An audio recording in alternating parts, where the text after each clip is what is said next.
আমার আব্বু অনেক অসুস্থ, লিভার ক্যান্সারে আক্রান্ত। আমার আব্বুর চিকিৎসার জন্য আমি প্রধানমন্ত্রীর কাছে সাহায্য চাই। এখন আমার স্বামী লিভার ক্যান্সারে আক্রান্ত। আমার চারটে কন্যা সন্তান আছে।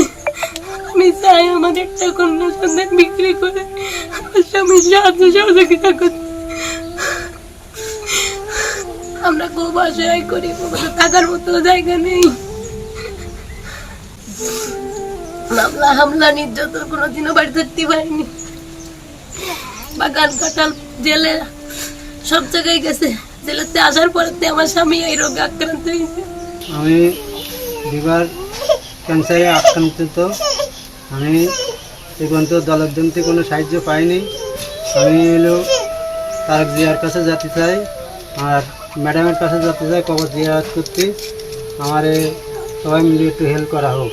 একটা গরিবের সন্তান, আমি খুব কষ্টে আছি। আমার ভাইয়ের লিভার ক্যান্সারে আক্রান্ত। আমার ভাই চিকিৎসার জন্য প্রধানমন্ত্রীর কাছে সাহায্য চাই। জন্য ব্যাপক অর্থের প্রয়োজন। এজন্য আমি মাননীয় প্রধানমন্ত্রী, আমাদের দলের চেয়ারম্যান জনাব তারেক রহমানের কাছে তার সাহায্যের জন্য আবেদন জানাচ্ছি। কাদের খুলনা জেলা স্বেচ্ছাসেবক দলের সাবেক সহসভাপতি। আমার সংগঠন বাংলাদেশ জাতীয়তাবাদী স্বেচ্ছাসেবক দল। এই সংগঠনের পাইগাছা উপজেলার কপিলবনি ইউনিয়নের রানিং সদস্য সচিব মোহাম্মদ আফতাব গাজী। দীর্ঘদিন যাবৎ লিভার ক্যান্সারে আক্রান্ত। আমরা বিভিন্ন পর্যায়ের নেতৃবৃন্দের সাথে কথা বলেছি, সহযোগিতার জন্য আহ্বান জানিয়েছি। কেউ কোনো প্রকার সহযোগিতা এবং আশ্বস্ত কেউ করে নাই।